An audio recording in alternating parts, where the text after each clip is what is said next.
I wanted to become a doctor Okay. or something to do with biology, right? Because I was fascinated with flora and fauna.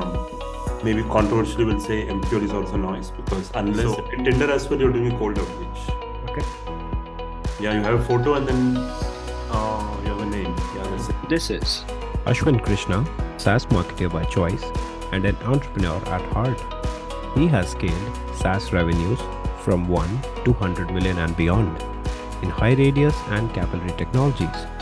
He has won several awards, including the Most Promising Tech Marketeer Award by the Economic Times. Ashwin, welcome. How are you doing today? Doing great. Thanks for having me. Ashwin, do you feel that marketing has changed over the years and this is the best time to be a marketeer? Oh, it is. It is absolutely the best time to be. I'll tell you why. uh, Multiple things. It is an inflection point. Okay. Let's start with the tech. I still remember 7, 8 years back, what account-based marketing used to be is just doing cold call and cold email Okay. into random set of accounts and random set of people, just Mhm. asking for a meeting. Now we have so much intelligence in terms of literally what stage the accounts are in, at least to some extent, right? There's some intent data platforms typically use. Mhm. Now we have with generative AI, the whole process of automating, let's say, which account is the right account, what should the email look like. Mhm. So much can be driven through tech. So number one is tech from an inflection point. Okay. Number two is SaaS is getting commoditized. I'm talking especially in terms of SaaS slash B2B tech. Okay. So I think 2000s, let's say mid of, I think no 2010, let's say 12, 13 is when the SaaS started picking up. And then there is a hockey stick growth till, I would say, 21, 22. And in fact, the growth, maybe mostly in terms of funding, etc., as all of us know, were crazy in the last 2 years. Mhm. I think because it was already at an inflection point where too many companies, now with more funding, that has just ballooned the number of competitors in one small category. Okay. That clearly means the second inflection point is because literally every industry is getting commoditized. Correct.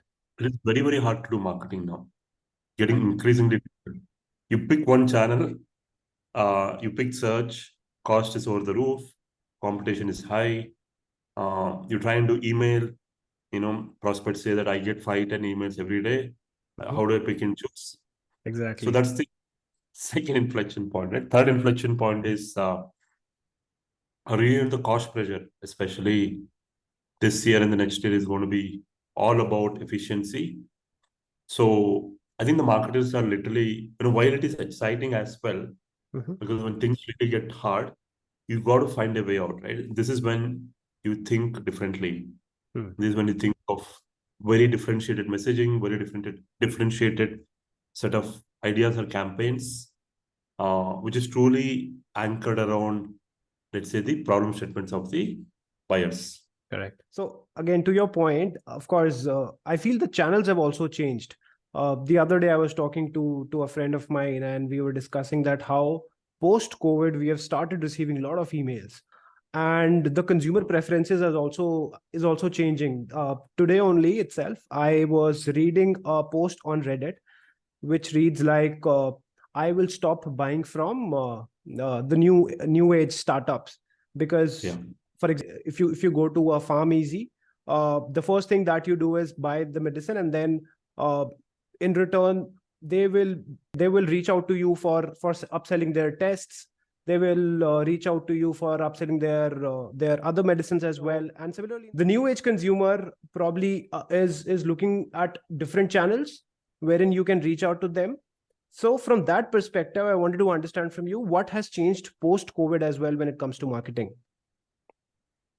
Sure. Post-COVID, suddenly number one is efficiency. Okay. I think all the spends which were irrelevant, which were creating noise in terms of impressions and MQLs and whatnot. I also maybe controversially will say MQL is also noise, because unless it becomes a qualified meeting, qualified meeting is the number one metric marketers should drive, right? Qualified meeting or SQL. I know MQL leads to a SQL, but there are some channels which I don't want to name. You see so much MQLs, such as content syndication, but they haven't yielded anything, at least in my experience. So Okay. number one is efficiency, right? So post-COVID, there is a lot of focus doubling down on few channels, which essentially helps you generate leads with low cost. Okay. Let's Sec- sure go on. Second would be, I think, we're back to some of the basics. Back to basics. What I mean is events, meeting, hosting, let's say roundtable, or hosting, let's say customer demo day, has a lot more value than, let's say, doing a lot of digital stuff, right? Digital has its own value, especially if you're in enterprise tech. Let's say, the amount of time and money it would take to host, let's say, 8 to 10 people, 8 to 10 CXOs in one room. The outcome of that is a lot more valuable than so many other alternatives. Makes sense. This is like back to basics, right? So back to basics. And these fundamental things really work. If you really have a good content, if you have sort of good people, and they will have great time, and in turn, automatically, they'll be connecting with your brand, and then you can always follow up and, break the ice and strike a conversation later. Correct. I agree. Let's shift the topic to know more about you. Wanted to understand what inspired you to pursue a career in marketing, and at Juniper Networks, since I saw that you started at Juniper Networks, how did you take your first step into the field? Sure. Maybe one step before I got into marketing, even 2 steps before, Okay. if I can do that. So I wanted to become a doctor. Okay. Or something to do with biology, right? Because I was fascinated with flora and fauna, animals, plants. So I think I even missed my college bus to pick up leaves and flowers for that. We had this bio class where it was a class on leaves. I still remember. I went to a park, got the leaves, and somehow requested my dad to I took a lift, because I missed my college bus, right? Okay. Because I want to take those leaves and sort of maybe, let my classmates really learn practically. Yeah, I was very, very fascinated by biology, wanted to become a doctor, got a seat as well, but somehow, fortunately, unfortunately, didn't decided to pursue it, because somehow, my perception was, and possibilities, a reality is, if for a doctor to succeed, either your parents should be doctors, Okay. would be running hospital, or of course, you need a lot of very strong ecosystem who can help you to become a successful one. Yeah, so long story short, so I became an engineer, and then I followed the herd for almost 6-7 years, 4 years of engineering, and then somehow I didn't really do well as an engineer, as a programmer. Okay. While I got a testing job, I got a quality assurance job. I still remember I got a job in Adobe. Back then it was Macromedia Flash. Okay. So yeah, Macromedia got acquired by Adobe. Maybe I would have been great in quality assurance or testing, because I have a good knack of finding problems, problem solving something, right? But unfortunately, I ended up in the development of the programming world, because some of my smart friends, they said that, hey, this is the top of the pyramid in terms of the quality, right? Yeah, but that was not my cup of tea. I didn't really do well. Of course, it's a great career, but it was just not meant for me. That is when I started, I think, reading blogs. I started attending a lot of the startup events. Still remember in 2005, 6, 7, there is this event called proto.in. Most of the folks would not know because that event is no more there. Okay. Then I started the Startup Saturday events. Slowly got an inclination towards the business side. Okay. Then ventured into a startup, working fairly well, I think, good cash flow business. Yeah, that's how I realized, I am inclined more towards something more creative, something where I can problem solve, something to do with, let's say, psychology, right? So marketing is a lot about psychology. Hmm. Long story short, that's how I got into marketing. And then ever since, it's been a great journey.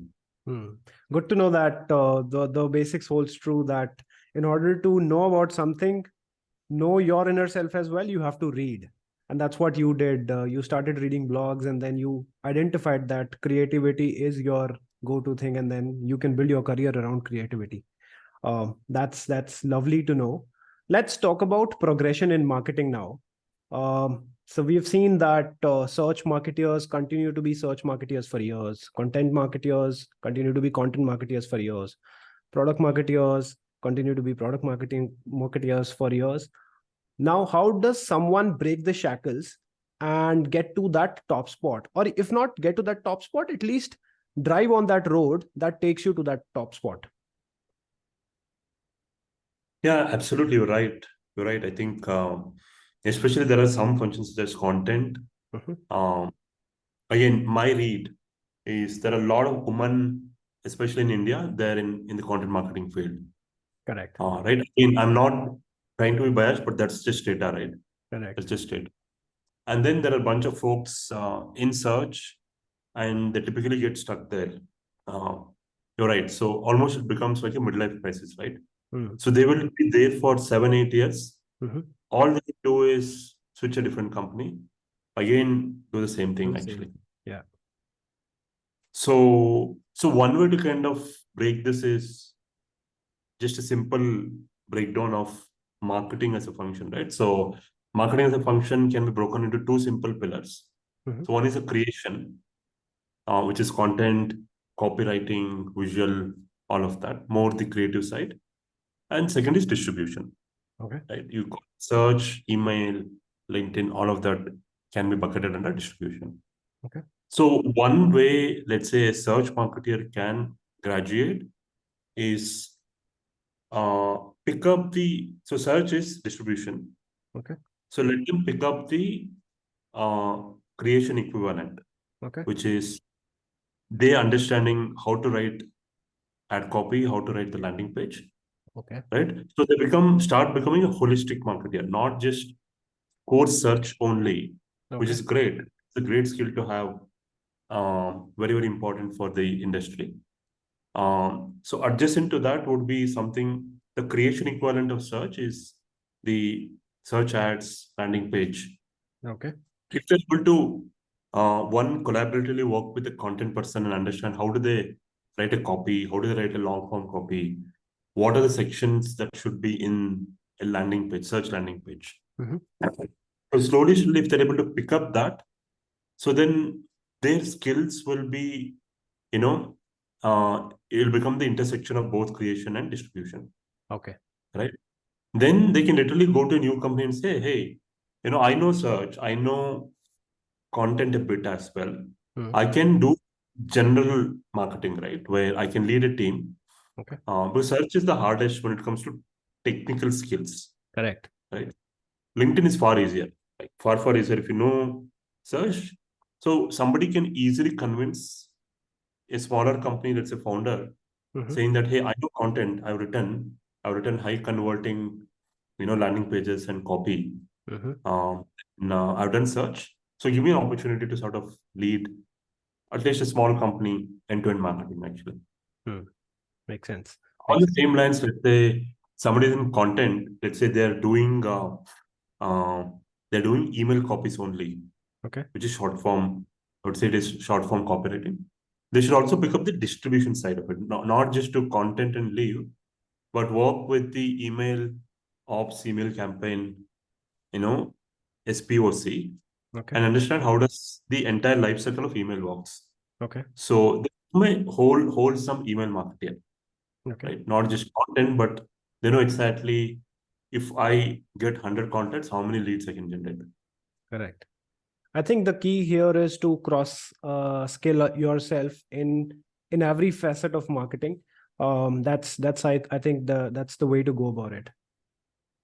Yeah, and then I'm even further simplifying, right? So just do a mapping. If you're doing short form email, Okay. just content, understand how entire life cycle of email marketing works. Okay. Somebody is doing search, they have to come to the other side of the creation world where I Mm. understand how does one write ad copy, how does one write, let's say, landing. Okay. So it becomes a good packaging for themselves present in the next job. So it's essentially pick one piece and deliver it end to end in a Yeah. nutshell. Yeah. Okay. Makes And sense. then you can always build adjacencies very quickly. Absolutely. Absolutely. Yeah. So Ashwin, since you have mentor, interacted, and collaborate with a lot of marketers, I think you have observed them very closely. So this one will be ideal to get this from you. If you could help me understand what are the top 3 challenges that marketers often encounter in advancing their careers and reach to that top spot. Sure. I think one would be definitely they'll be boxed themselves in one function.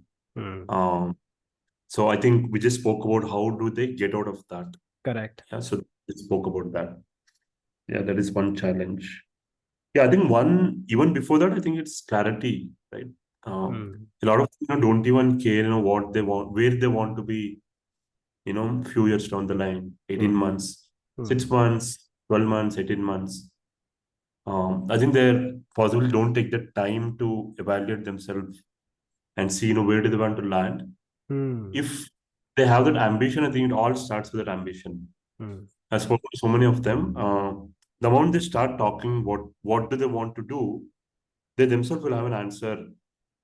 Where are they stuck, and then what is it that they have to do next? Right? I think it's just about taking a step back from your daily grind and think aloud in terms of, hey, this is my career. Company will give me opportunities based on company, right? Correct. But we have to figure out, is this setting me in the right path, for next 12 months, 18 months. So that's why, I keep telling people, so figure this out. And then first thing is, try within the same company. Try within the same company, try to, let's say, you're doing A, you want to do more.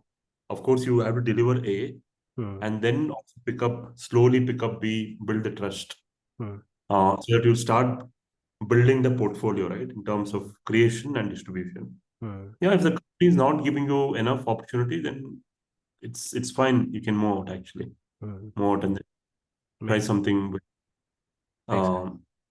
But provided you know exactly where you want to go, right, then you can find the next pit stop. I think the problem lies between so generally what happens in organizations is marketing is often perceived as a support function, and when it is perceived as a support function, the nature of job becomes a little transactional. So you get work on a daily basis and you're not able to think uh, a bit far, as in what your current assignment will roll out to. So that becomes a challenge, I feel. And as you rightly mentioned, then you need to take a step back and understand, okay, is this what I really want to do within marketing itself? And then you can get out of that zone. Yeah, absolutely. Yeah. Just wanted to add one point. I think, see, the present and the future is bright for any marketer who thinks the number one objective is driving revenue. One step before that is pipeline opportunities, whatnot, right? Right. So it becomes an incredibly easy conversation for any marketer to go back, ask for more budget and more people, etc. If they have delivered the numbers, which is just as I said, right? So let's say X% of the revenue is driven by marketing. So next year, it is pretty easy to go and convince you, or whether you're a CEO or a board, to say that this is what the number says, and then this is where we want to land, and then this is how much marketing will drive, hence the budget and team, whatnot. Hmm. So yeah, moving away from the transactional role to having a force line of sight into revenue opportunity.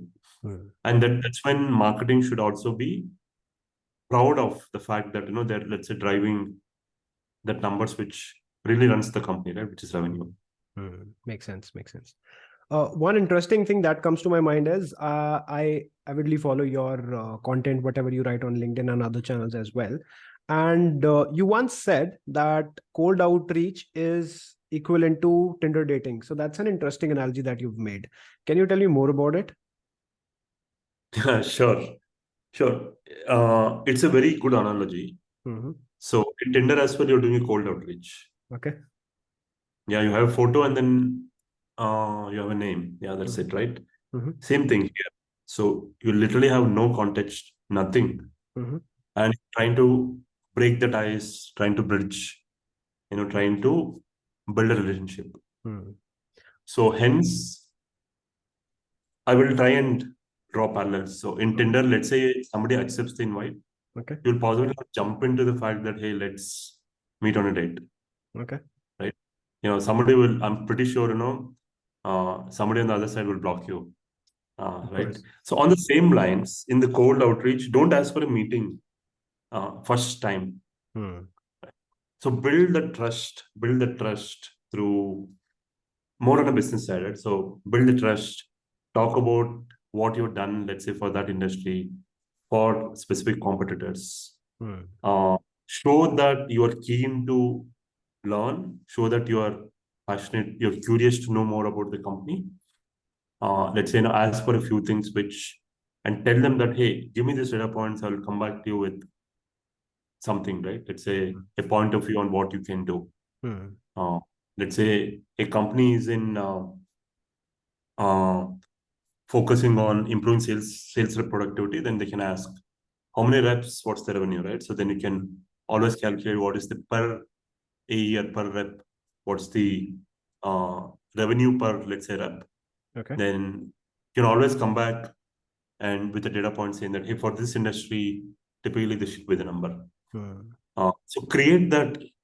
So one, you be curious, and then also create that curiosity, for the prospect as well. So same thing with Tinder as well, right? So the moment somebody accepts, I think there has to be conversation which happens just to getting to know each other. There shouldn't be urgency to meet, Absolutely. and that should naturally happen. Yeah, that's where the analogy is. Yeah. On the same point, would you like to share that story that you recently shared on LinkedIn about a cold outreach when somebody was busy with her baby and you talked about it, and then so what exactly happened? Yeah, sure. I think it's the same principle. So BDRs should act as a consultant and not, push somebody for interested for a call. In fact, even if they're passively looking for something, they would say no, actually, because somebody without any context just asking for a meeting. Yeah, so we typically spend time for some of the top accounts. We spend time researching about the individual, about the account, what are they up to. Let's say if they've done any work with any um, volunteer organizations, or if they spent a lot of time in the same company, understand, typically ask a question, hey, you spend so much time, what is the reason? So I was well prepared for this account. And then, yeah, the conversation started. And then just after a couple of minutes, I did hear the, I did hear, the baby's cooing, right? And then, yeah, somewhere, it instantly, it probed me to, hey, I think at the end of the day, even if I'm talking to my friend, and then I will do the same thing, right? Hey, looks like you're busy, I'll call you back. Yeah. So just do the same thing, Then I said, hey, it looks like you're busy. Why don't you tell me time that we can connect again? And then we connected later, and then that became a solid conversation. Rather, I told her, just we did some, we did some interesting conversation just around her baby and what age, and then I spoke about. So we need those hooks, right? You know, those natural where you can take the conversation, break the ice. The moment you start asking questions about the company and what challenges you have, yeah, it might, most of the times it will be intimidating. I agree. I mean, we often talk about B2B, B2C, but eventually it boils down to human. And that is something that where the bigger picture lies in. Let's go a little bit deeper into metrics. When considering the modern market scenario, and if you are a CMO, what is that most important metric that should really matter to you, apart from revenue? Apart from revenue, yeah, so that is the number one metric. Yeah, apart from For revenue. sure. See, apart from revenue, definitely the brand, right? What is how do we measure brand is, again, it's a very tricky one, but it can be a very, very simple one, right? So there are a few simple ways that as a CMO, you can measure how strong the brand metric is moving in the right direction. So one metric can be just looking at the number of brand search terms. Okay. Growth month on month, quarter on quarter, year on year growth rate when it comes to brand keyword term search, right? So last year, people have searched 2,000 times. This year, as people searched, 50% more. Okay. So that is one. So second, the better way to absolutely do it is more on a long-term basis. Every half year, you employ an agency or a partner who would possibly do a survey or they will talk to, let's say, 50 decision makers, ask a simple question. Okay. Let's say you are a CRM company, and you essentially your buyer is RevOps, VP of RevOps, right? Okay. So talk to the 50 RevOps and ask what are the top 3 companies, top 3 CRMs which comes to your mind. Okay. Unneeded call, right? And if let's say 10% of them, tells your name, who is on an ICP that tells your name, and then so that's 10%, right? So same set of people you measure next half year. And if that number becomes 20, it is great because those 20% of them will potentially come and buy from you whenever they're looking for a service. Second important metric apart from revenue will be the whole top of the mind recall. It is hard to measure. It is very hard to measure, and very few people do it. Correct. Even we haven't done it consistently. We've done it a couple of times, but haven't done it consistently.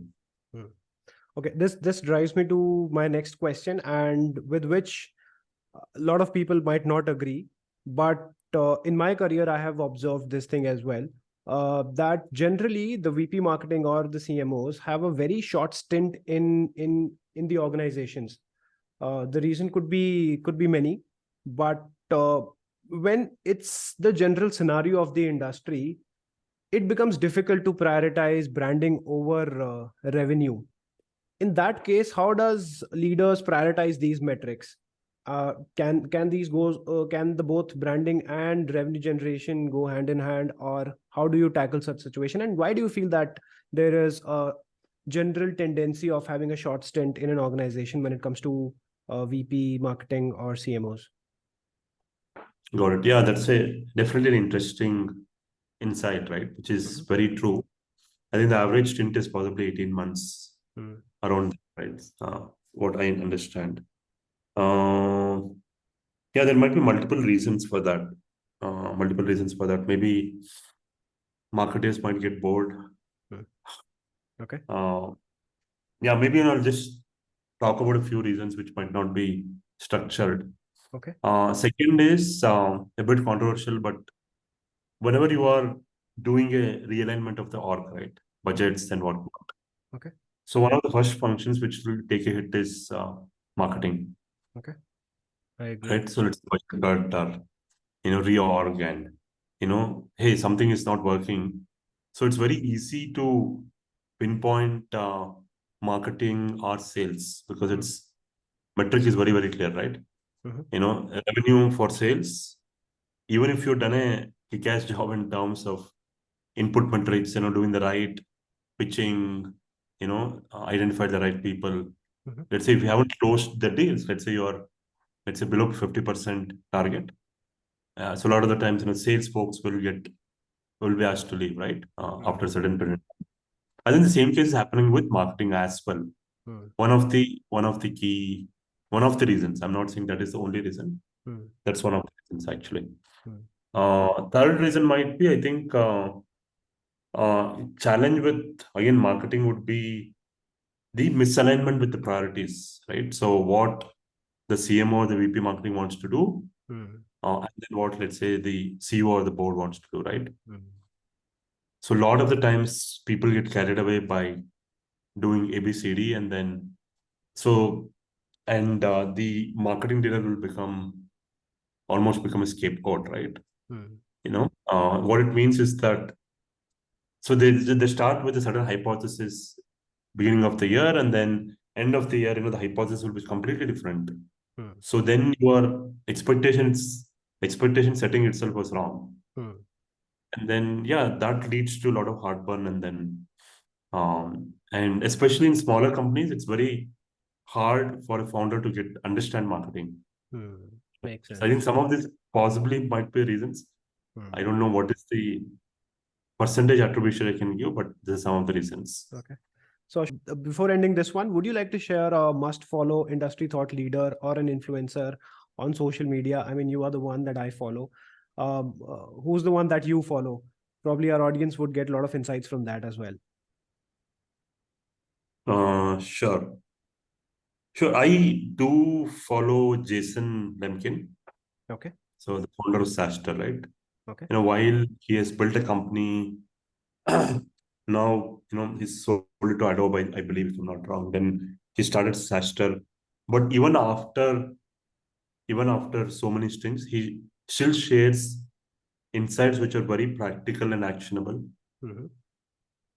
So that's something which I always take home. So Jason Lemkin from Saster. Okay. Thanks, Ashwin, for it was insightful session, and I hope our audience will take a lot of learnings from this session. And it was lovely hosting you. I hope to see you very soon for another episode. But till then, thank you so much.